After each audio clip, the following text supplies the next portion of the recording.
we started at Valley with diabetes specifically, when you look at various quality indicators, we're at about a 42% or 43% quality indicator of what we were doing, which is very good when you compare it to everybody else. In the 6 months we've been at this now, I think our last numbers were at about a 73 or 74% compliance. And what that tells us is that it's not that we're necessarily doing anything any better than anybody else. When you have good systems, good protocols, right people doing the great jobs they can do with the patients you're working with, or the customer you're working with, or your neighbor you're working with, you're going to get better outcomes. We've taken our diabetes numbers, the A1Cs, down to levels that for a lot of these patients we never thought would happen. And it's very much proactive.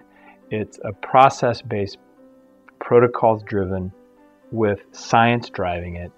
And when you get everybody working together and the patient gets that it's for them, you get good results. And when you look across the adult population, and now unfortunately kid population, over half of Americans have diabetes or overweight. And when you're overweight, it puts you at risk. Every primary care practice within our organization is just filled with patients with these diagnoses.